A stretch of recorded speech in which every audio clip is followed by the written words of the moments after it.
Wall Street to Main Street to help small business owners have the same capital as corporate America and give them the same resources as a larger company.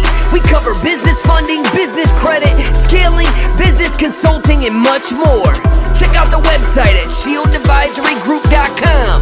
Welcome to the show, The Liquid Lunch Project. What's up, guys? Welcome back to the Liquid Lunch Project. I'm here with my partner, Luigi, the professor Rosa Bianca, and we have a special guest for you, Mike Claudio from WinRate Consulting. What's going on, Mike? How are you? What's up, fellas? Mike, welcome to the Shield family. Appreciate it. I'm excited for you guys to see kind of what you guys can pull off with this thing, man. Podcasting is fun. It's a lot of great stuff. You get to meet a lot of great people and build pretty cool relationships, you know.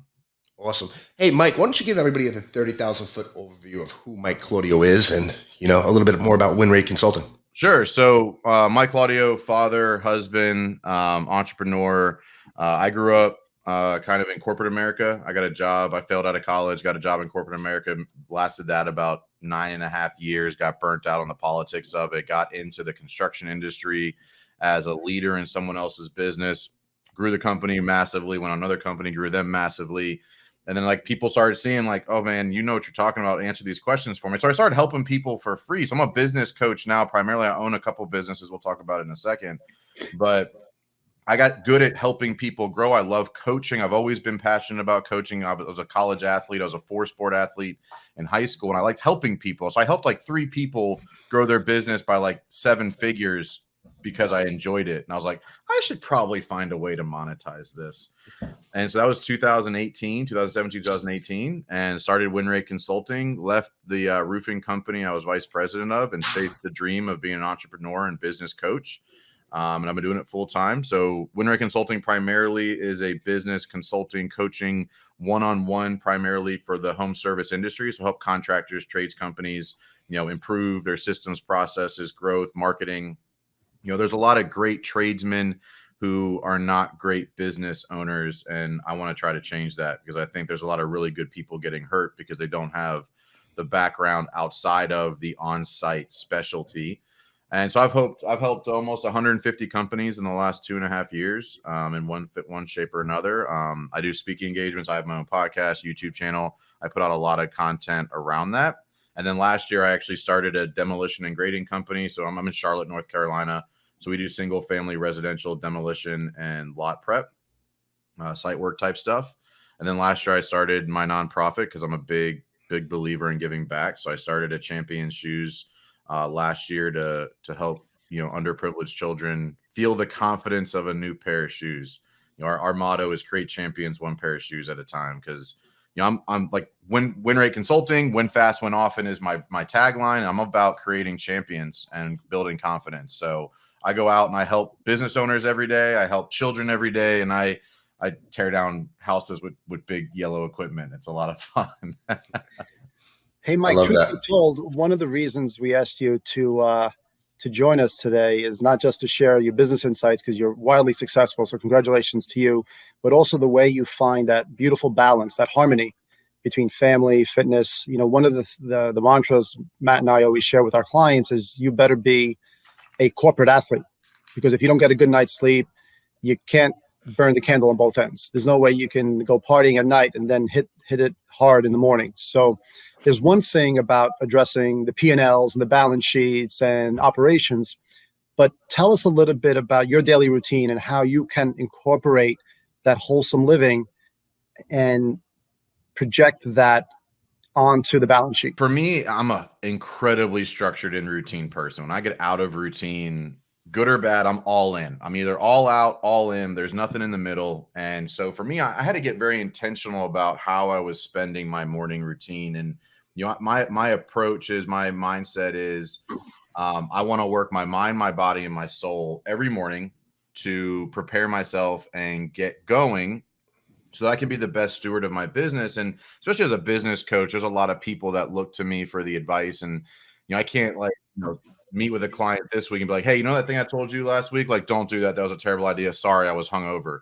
That's not an option. I have to be on. I got to be ready. I got to be prepared to bring that value on a regular basis. And I take my job very seriously. But for me, that balance comes into intentionally creating routine. I think a lot of people, especially business owners, wake up and just react to the day, the fires, the inputs, the employees, the subs, the balance sheet that shows up, that bill that shows up, and they're just like, oh, I guess I'll just go into the office and I'll figure it out when I get there. And you can't operate that way and successfully lead anything. So health and fitness for me has been a big part of that. My morning routine right now is I typically get up around 4:30.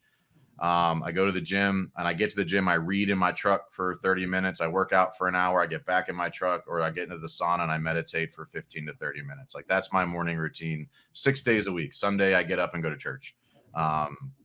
So like kind of where that came from and kind of what we were talking about a little bit before we started recording is, corporate America was where I started, kind of teaches you that kind of cinematic view of what leadership and ownership and an entrepreneur looks like. Right. And I went all in on it, like work hard, play hard. And, you see a lot of people on the internet, in TV and movies, and like every time something good happens, they have a drink. Every time something bad happens, they have a drink.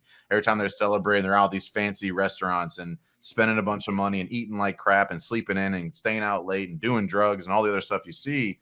Like, that's just not what real leadership is about. And I kind of found that out the hard way to an extent. So my structure comes from a survival need.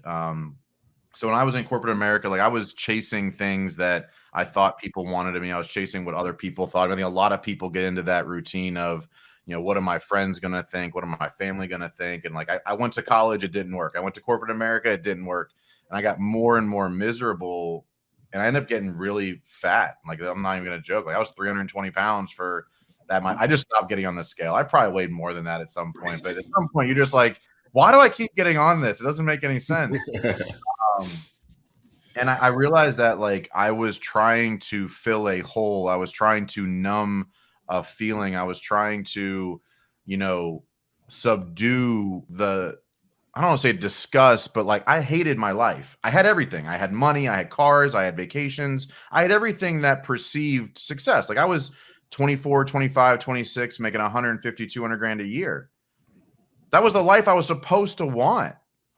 And it wasn't me. It was what other people had laid out. So my fitness and my health now is a survival mechanism of when I am not chasing the best version of me as a human, my business suffers, my relationships suffer, my income suffers, like everything suffers.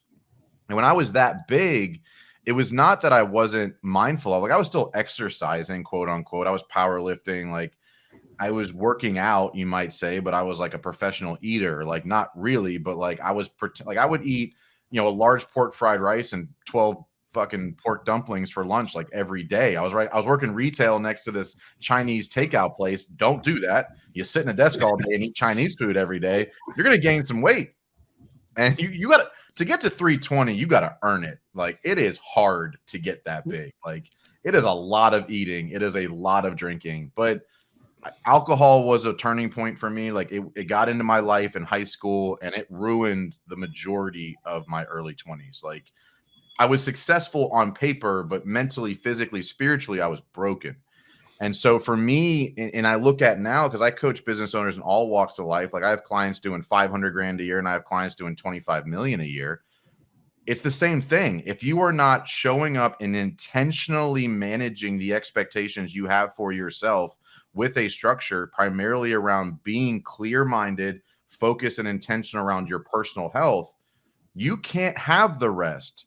And even if you get it, you're going to wake up every morning and hate yourself because you can fake it to everybody else. You can buy the Rolex. You can squeeze your ass into a fucking Lamborghini. Like you can look the part.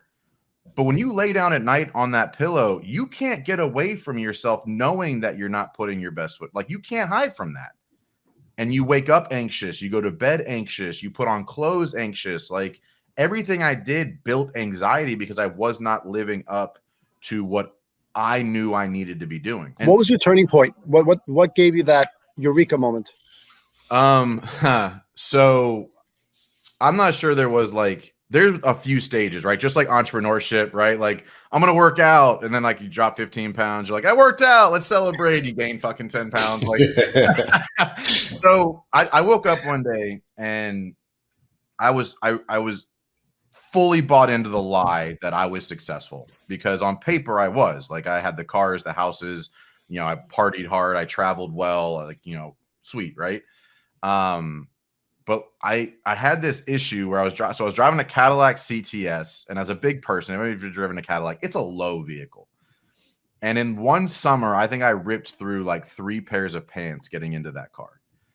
And for me, that was like what am I doing? Like, I was an athlete. I was strong. I could bench, you know, 450 pounds, but I literally could not reach the back of my own head. So when I met my wife in 2009, I think, you know, at the time we were dating long distance, but like when she met me, I physically could not get my hand to the back of my own head without like leveling on, like reach, like putting it on the wall and leaning into it. I was so fat, so unflexible, so muscularly, like I literally couldn't do anything. Like, I had to put like my belt on my pants before the pants went on. And I remember bending over one day to put my shoes on, and it was a multi-step process because I could not breathe bending over to put my shoes on. Like, I was a 46-inch waist at my biggest. Anybody who's putting their pants on this morning knows 46 is a big pair of pants. And like, I just couldn't breathe. And I was like, I don't want to live like this anymore. So it started little. It started, I'm going to do 20 minutes on the elliptical every day. Like, instead of just lifting, I'm going to start here. So it was, and a lot of times in my life, this has happened. I made a decision that I'm going to make a change, knowing I was going to fail along the journey, but not give up on myself. And then, so that, 320, 300, 290, 270, 260, 250. And I hung around that 250, 260 mark for probably about 2 or 3 years. And then 2019 was like the real turning point for me. So my wife had turned 30, and we went to Napa Valley on a 7-day trip, and we went all out. Like, we went to the French Laundry, we went, like, which is a 3-star Michelin restaurant. We went to all the wineries, we did the private tours. I probably spent 15 or 20 grand on this event. And we're probably on like day 4. And we had just, like, the night before, we had eaten at the French Laundry, which is like 3-star Michelin. This is what, and like, we looked at each other and like, we're uncomfortable. We're like, why are we here? Like, we thought this is what we wanted. We thought this was cool. And we thought, like, but it was like, this isn't us. We're living. It was someone else's script. Say again? It was someone else's script. 100%. And I had done that for years. And I realized that, like, I was not living true to myself, because I was living for the opinions of everybody else around me, my parents, my brothers, my friends, you know, the internet, the what I thought I was supposed to look like. And so that day we made a decision to make a change. We decided to sell our house to pay off all of her student loan debt. We started 75 hard the day we got back. And that was absolutely a pivotal point for me. I think that was 2018, actually. It was spring 2018. So that changed everything for me. You know, that point of, we just spent a lot of money on the perfect quote unquote trip, and it's not us. And so we made a massive adjustment to our lifestyle. We literally gave up everything we thought we wanted. Like, we drove old cars until, like, literally I bought a new car a month ago for the first time in years. Like, we both had over 180,000 miles on our vehicles, but we sold our house, paid off our student loan debt. Like, I literally paid off like 300 grand in debt in the last 2 years, lost another 20 pounds or so, and like got very intentional with, I'm not going to live for anybody else anymore. And my wife quit her job like 2 weeks ago to run the nonprofit full time. You know, I just retired my wife, and she's 30, she'll be 33 this weekend. You know, we made an intentional way and an intentional plan and said, nothing's going to stop us. Like, we didn't go on a vacation last year. We didn't buy shit last year. I could buy anything I wanted last year, but we did nothing. Now, how do you sleep at night? Pretty well. Nice. Congrats. And here's where I think a lot of people struggle. I'm sure you guys see this a lot, and I think everybody deals with this in different seasons and waves, but I think everybody builds a lifestyle that they have to keep up with. Like, our goal is freedom. I want to do what I want when I want, and I want to work with whoever I want, wherever I want. That was a goal I made like 7 years ago. I want to work with who I want, where I want, when I want. I put everything into chasing that mission, and I manufactured the shit out of it by making tough decisions. And it's actually easier to do less. You know how easy it is to not make car payments? You know how easy it is to not go on trips? Like, everybody's like, oh, I gotta do, there's no way I could commit to not drinking. Just say no to fucking parties. Like, how important is the lifestyle you want? And I'm not done yet. Like, we just now got to like, okay, now we are prepared. We built the foundation to go do what we want. And like, my wife was making good money, 150, 160 grand a year. And she quit her job because she wants to run the nonprofit, because we see a massive need for this and a massive, our life is now mission focused, not money focused. And that's a really, like, no one, until you've lived that, you can't describe it properly. Like, it's hard to help people understand what that looks like. Listen, that's amazing, man. Very similar to your story. One of the reasons I left New York City and moved to Florida, right? The restaurants were nice. Nightlife was good, right? But at some point, it's just not fun anymore. And me and my wife looked at each other and we said, we don't want to raise our kids here. I don't want to work 16 hours a day anymore, right? How do we change it? We picked up and we moved to Orlando, Florida. It's not an easy decision, but it's been the best decision I probably ever made in my life, to be honest with you. Giving up on other people's expectations of me was by far the best decision I've ever made. No doubt. So what's the future hold for you and the missus? Because it seems like you guys have a formidable tag team. So right now, make as big of an impact as possible. My goal with the Champion shoes is to give away 1 million pairs of shoes by 2026. Hey, Mike, let's jump into a Champion shoes a little bit more, because I think it's an amazing not-for-profit that you started. Mm-hmm. Tell us the background behind it a little bit. Tell us a little bit more in detail, because a lot of people go out there, they write checks to these not-for-profits, and half the time the not-for-profits go out and they have these fancy dinners and nothing actually ever gets back to the reason for the cause, right? Mm-hmm. So tell me a little bit. I know why you're different, but tell the audience a little bit more about it, because I think a lot of our audience members are going to love it just like we do and can get behind it and support you. I'll tell you kind of like where it came from. So every year, my wife and I, at the end of the year, we do what we call the balancing of our blessings. We give typically to the church, like we tithe pretty regularly. And at the end of every year for the last 5 or 6 years, we call it the balancing of our blessings. And we try to give until it's been a check. It's been a number. It's just been money, right? But my son, who's 5 now, last year I wanted to get him involved. Like, and like, a 5-year-old doesn't appreciate a check being written, right? So I looked at MJ and I was like, MJ, like, what do you love right now? Like, what would you like to give away or something? He goes, he's like, I love my shoes. I was like, great. As a family, we're going to donate 100 pair of shoes this Christmas to kids in need, kids who don't have what you have. And I want you to help pick them out and find things. And I want you to be involved. And he was super excited about it. And then one day, it was like October last year, I was driving home from the gym and I'm like, Mike Claudio, WinRate brand, why am I settling on only 100 pairs? And why am I settling on only this year? And I was like, why not do something bigger?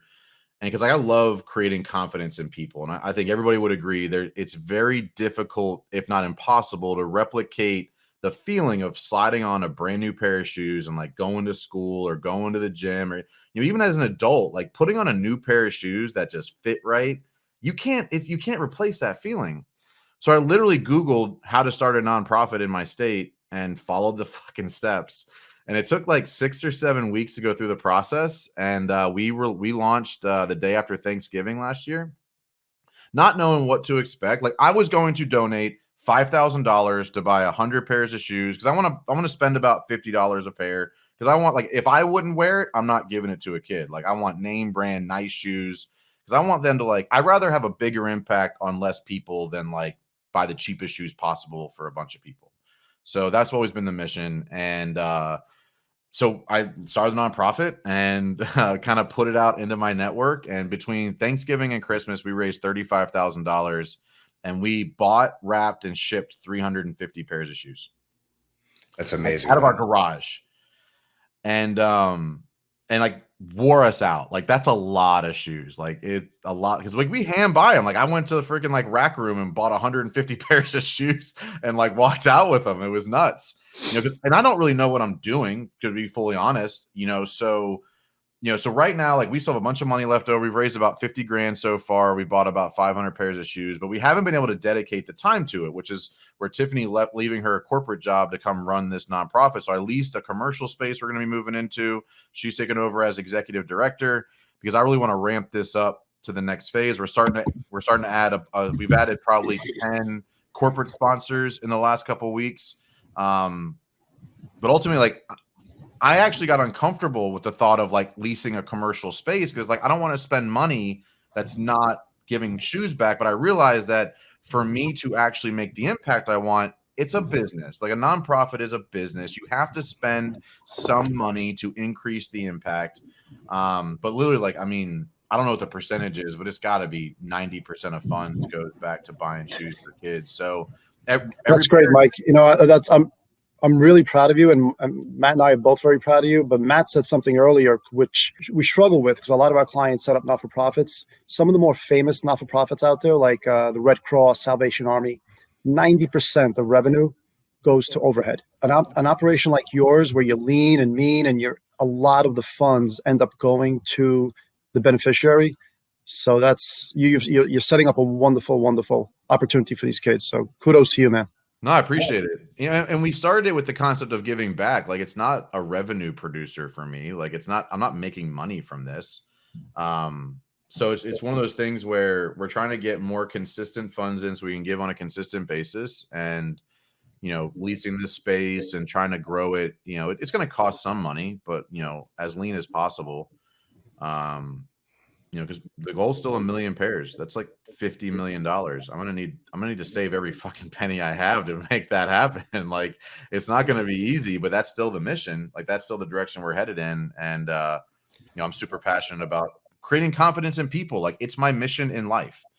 And every pair of shoes we send out, we do a handwritten note that says, "We believe you are capable. Go be a champion." I love that. Like my mission is my vision is, if I get one kid, one underprivileged, struggling child to take that note, stick it in their mirror, and start to believe that they can actually turn their life into something, my mission is accomplished. And so far, we've sent out 500 of those, and the goal will be 1 million. But if I can get one fucking kid to change the routine, to change the system there, and to change the mindset they have, and there's like the stories we've heard, and kids 12, 13 years old that have never had a pair of shoes that fit, have never had a new pair of shoes, don't even have like more than one pair of shoes they get to work on. I really want to create confidence in these kids that they can go into school and feel a certain way, if only to minimize bullying. Like fuck, bullying sucks. I got bullied as a kid. And like, if I can help one person through that, or one kid turn into something, man, it's a pretty cool passion for me. Mike, there's not a doubt in my mind you're definitely gonna pull it off. And I don't doubt it. It's gonna take a lot of work, but I'm fucking pumped about it. We're here to help you with any way we can. Now, Mike, I know you come from the contracting world, right? We actually deal with a lot of contractors in our business, and we always see contractors get caught up of working in the business and not on the business, so it's harder for them to scale. Yep. What are 3 things that you could suggest, because there's probably going to be a lot of contractors and tradesmen listening to this, that they could do, or a piece of actionable advice that you teach your clients that they can initiate starting right now to impact their business? I mean, I'll go back to what we talked about earlier on, creating a structure. So I'm really big on creating time management, best practices, and task management like processes. So like I'm big on, I teach time blocking from a lot of myself and my clients, where you're setting time aside every week for the reactionary time, but also proactive time. So if right now you go into every day and you're living, you're just reacting to your world and you're reacting to your customers, and you never say no or never say I'll get to that later, you just jump on whatever phone call comes in, you're going to fail. There's no way around that, because you're making business decisions based on a bunch of amateurs, right? Employees and customers are amateurs. You're the professional. That's how I look at it. And if you react and run your life on the way the amateurs want you to, you're going to fail. There's nothing in the middle there. So from that perspective, I would say start creating structure to your life. Start creating time blocks. If it's 1 hour a day that you schedule non-negotiable on your calendar that you're going to work on your business, you will start to make progress. Because if you don't take ownership of your time, no one's going to tell you as the owner, hey man, you should probably like go take some time to yourself and work on the business. No one's going to tell you that. You have to take that and take ownership of that and make it a non-negotiable. Thanks, Mike. If you're not right now dedicating time every single week to work on the priorities that are not daily mission critical, but big picture, captaining your ship on the business type stuff, immediately implement that. The second thing would be you've got to start delegating responsibility outside of yourself. Most contractors trust nobody. There's nobody that they can trust to do it like they can. There's nobody that can be as good as you are. Stop being so cocky and selfish. Like, you're not the greatest in the world at everything. You just don't trust anybody, and it's primarily because you've never taken the time to train anybody. Most people come in, they hire somebody new, they're overwhelmed, right? Most business owners, I'm overwhelmed, I have no time, I got to hire somebody. Oh my God, I'm so glad you're here. Good luck. I'm going to be busy. Like, and they just onboard people in a way that just like, they hope they're going to find the perfect person that fits the perfect role with the perfect skill set, and they're never going to have to worry about that person again. That's not leadership. Like, that's just not how it works.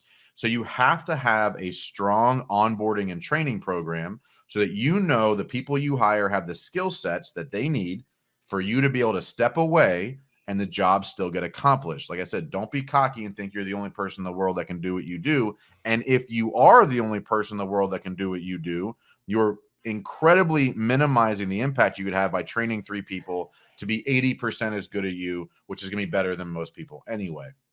Most contractors don't train. They just assume they're the best in the world. They assume they're the only one that can do it. They assume that they physically, no one can ever do it as me, and people don't want to work around here. You'd be surprised if you took an hour a day and invested in your people, how quickly that they would appreciate that and start to take ownership and get better. You didn't learn what you know overnight as the contractor. You failed a little while. Somebody mentored you. Stop thinking you're going to be able to not mentor people and think that they're going to step up and just, I can't find good labor. No shit. No one's mentored them. Take some time. Invest in your people. I mean, the third thing I think is you can't step away from your business when you're living paycheck to paycheck, job to job, payroll to payroll. I can't tell you how many multi-million-dollar businesses that I work with that don't even have their books in order. They don't have P&Ls. They don't have balance sheets. They don't have any clarity into their job costs and what they're like, hey, well, how much you spend on material on that job? I don't know. Well, how many hours of labor did you have on that job? I don't know. How the fuck are you going to make money? Like, you're bleeding everywhere because there's no transparency. There's no trackability, and it's not difficult. Pay someone $15 an hour to input receipts into your CRM. By the way, you need a CRM. Don't get me started on that. But like, whatever it is, like, hire someone $15 an hour, outsource a bookkeeper. Like, they're not expensive. Mike, let's dive deep into this a little bit, because me and Luigi see this literally every single day. Clients come to us for money. And it's not just in the contracting or the trades, right? It's everybody across the fucking world. Yeah, I want money at the lowest rate possible. What's your credit score? I don't know. Can you send me over your P&L? What's that? How the fuck did you do $5 million in business last year? For real? I see it all the time. Here's what happens. What do you think that is? Because they're good at what they do, and that's all they know how to do, and they don't try to build a team around them properly, because that's what we have an inkling it is most of the time. I think it's most people still live payroll to payroll. Like, they're not looking ahead. Is there enough money in the bank account? Are you successful? I got money in the bank. That's not an answer. Like, that's not a measurement, because 3 days later that bill's going to show up, or the taxes are going to be due, or your quarterlies are going to be due, and like, all of a sudden you don't have money in the bank anymore, and now you're stressing and you're riding this emotional roller coaster of your bank account, which is a terrible way to live your life. I know somebody listening right now who's like, right now, either super happy or super sad because they looked at their bank account this morning. It's like managing your bank account that way, be like managing like emotionally attached to crypto right now. It's not gonna, you're not going to enjoy that. Like, if Dogecoin is your retirement strategy, you're really upset right now. But I think what happens is people hide from the truth when it comes to money. I think this is a personal issue just as much as a business issue. Nobody wants to talk about money. And it's the number one thing people think about when they wake up. It's the number one thing people think about when it comes to running their family and their life and what they want. It's the number one thing people think about in business. It's the number one thing customers think about is the money. But no one ever wants to talk about it. So you're afraid of it. You hide from it. You don't even know how to read it. You don't know how to understand it. And so go get a small education of how to read a P&L and then make sure it's right. And then start to do job costing, start to track stuff. But I think it really comes down to is great tradespeople. They start like, oh, I can do this better than my current company. And they start making 50 grand a year, and then it's 100 grand a year. And all of a sudden, 3 or 4 years, they're doing 5 million. They don't know how they got there. They don't know why they got there. They just keep solving problems one at a time. And there's no strategy. They don't know what they're charging. They don't know why they're charging. There's someone listening right now who every estimate goes out adjusted based on how they feel that day, right? I feel like that's a $1,200 line item. I feel like that's $12,000 line item. Not like I know why I charge what I charge. Because I see it happen all the time. Why do you charge that? I don't know. It's what people pay. I'm like, when's the last time you gave a proposal to somebody and they said, well, that sounds a little high. And you went, yeah, I thought so too. If you're not confident in your pricing, how can you expect anybody else to be? So if you can't, I think what we're talking about is we're kind of drawing a line in the sand between the tradesman and the guy that just doesn't want to work for somebody else and the entrepreneur. The entrepreneur puts a lot of value in metrics, in scaling and creating operations. But that lone wolf, he's fine being the lone wolf just because he doesn't want to work for anybody else. So I think that's that line in the sand. You know, when you're coaching people, they've come to a realization, hey, I need to change in order to scale, in order to grow. Because some people, hey, God bless them, they're happy being a small business in America for the rest of their careers, and that's great. Then there's nothing wrong with that. But I think that's the line in the sand. There's that tradesman lone wolf versus the guy that's going to kick ass this year because he's willing to make those sacrifices and learn those skills. And whether it's bookkeeping, whether it's scaling, whether it's operations, you know, whether it's those nuances needed to nurture your credit score, but all those things kind of go into that stew of creating a robust business. Well, and I think it's that. Yes, I agree. That's 100% right. But I think what separates those two people is insecurity and fear. Like that lone, 100%. That lone spot on, man. Spot on. Is afraid to be wrong. They're afraid to look weak. The entrepreneur, like, I go in every day expecting to fail and excited about it because I get to learn a lesson and fix it, right? I think the lone wolf is so afraid of failure and so afraid of the insecurity and so afraid of being wrong that they just ignore it. And like out of sight, out of mind doesn't work when it comes to your finances. Like it just doesn't. Like if you're afraid to look at your credit card statement, you should be looking at your credit card statement. Like if you're afraid to look at your bank account, you're just like, I hope this card works today. Swipe. Woo, we win another day. Like that's not the right way to manage your finances. And so many people just hide from it and pretend it'll work itself out. Look at right now. If you're dealing with contractors, a lot of contractors, if not all contractors, are struggling right now with material volatility, both pricing and lead time, right? Well, if you just assumed it was going to work itself out and you didn't have a pricing, material pricing clause in your contract, you've lost money on your last 3 and you're not going to gain your next 3 because clients don't want to pay what it costs to do business right now. Guess what? You're going bankrupt because you didn't have the right things in place. You just figured, it'll always work out. I'll outwork it. I'll outshine it. I'll outdo it. And you don't want to look at the details and be real about the threats that are coming at your business. You're going to go bankrupt. I think we're going to lose 20% of the construction industry in the next 2 to 3 years because they're losing money because they're afraid to push back on customers. They're afraid to put liens on houses. They're afraid they're just eating price adjustments, losing all their profit, pricing correctly for the next projects. And those customers are saying no, because I'm not paying 40% more for this addition because I'll just wait. Like it's not worth it to me. What are you going to do? What are you going to do when that happens? Because it's happening right now. And like you said earlier, most of the contractors are getting a deposit from Peter to pay Paul to keep jobs moving forward, hoping that miracle day comes around and it gets them out of the situation that they're in.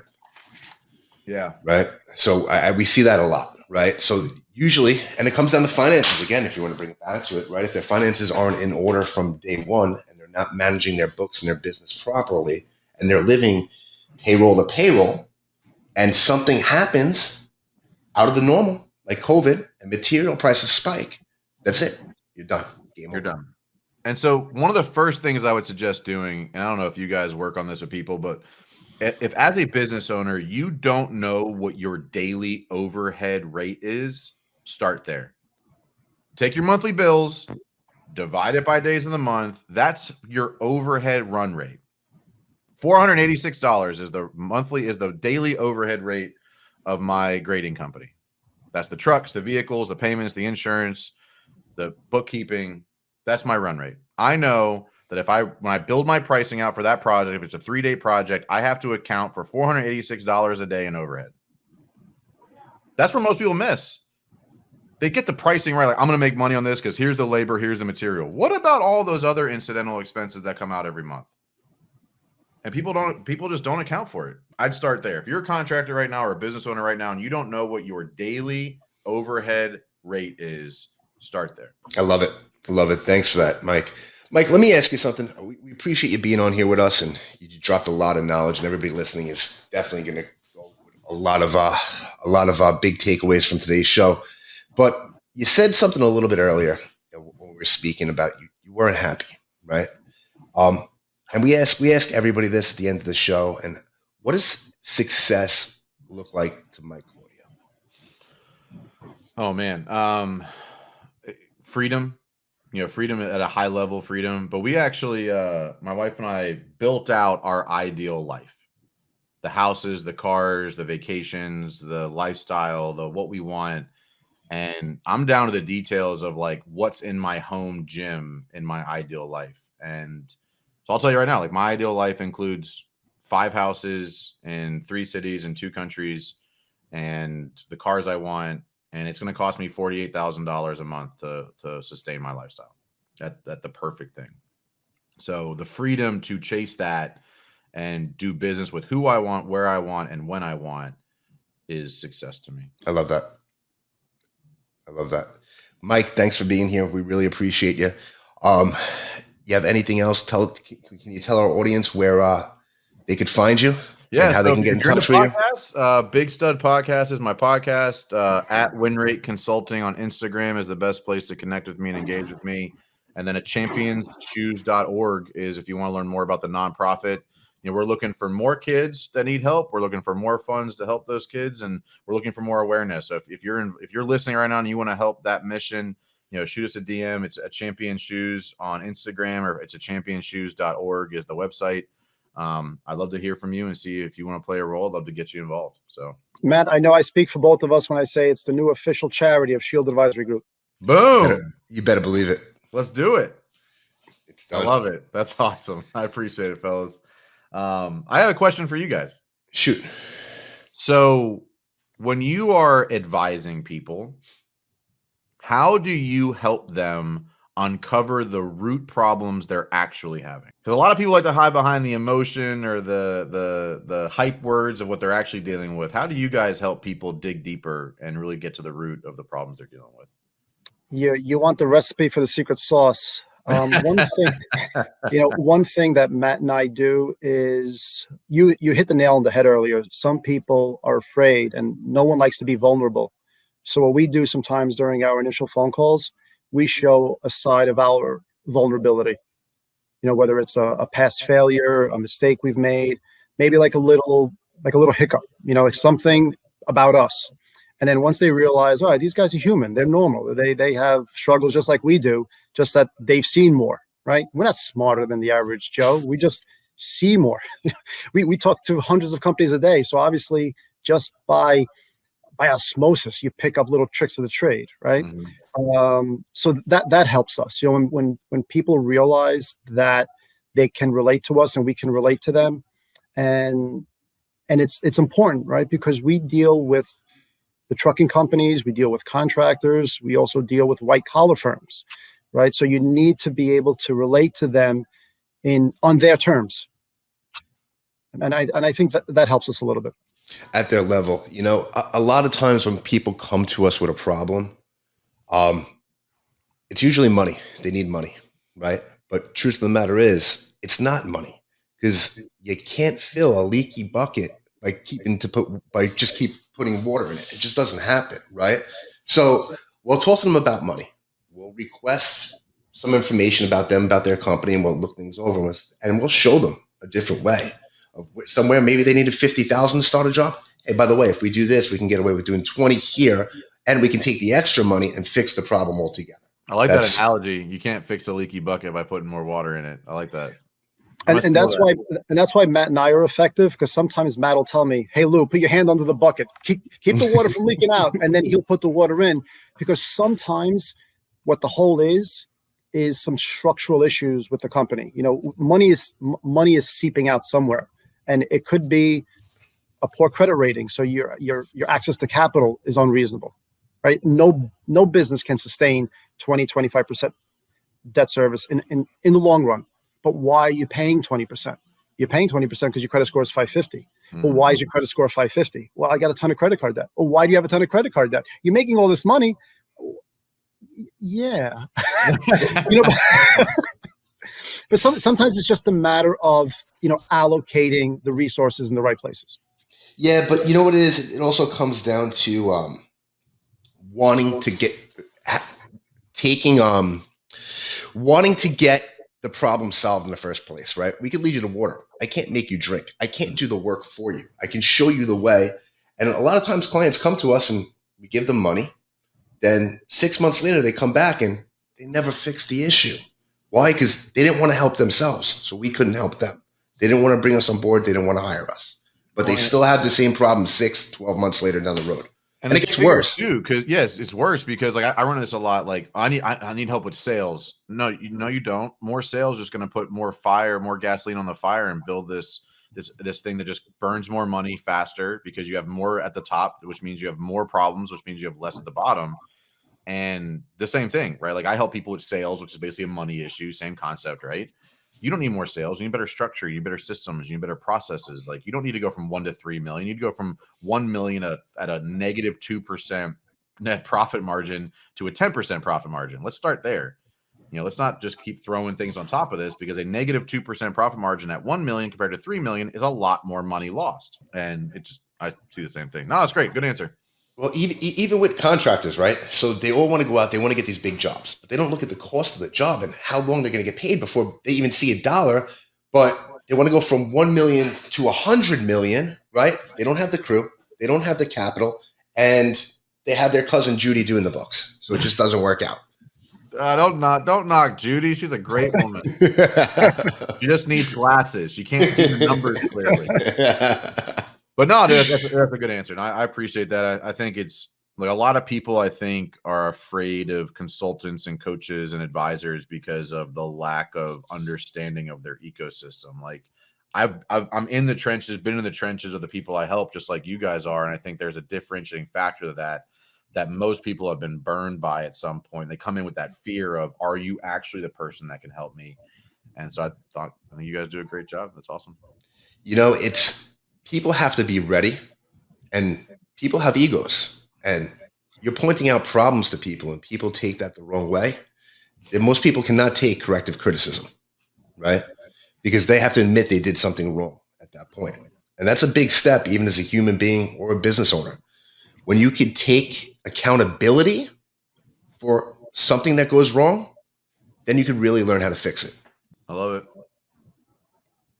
Hopefully someone in the audience takes some action on this from this conversation, because there was a lot of good little nuggets there. All right, Mike, thank you so much for being here. We're going to close out, and we look to see you soon again. Thanks. Appreciate it. Thanks, fellas. Thank you for listening to the show.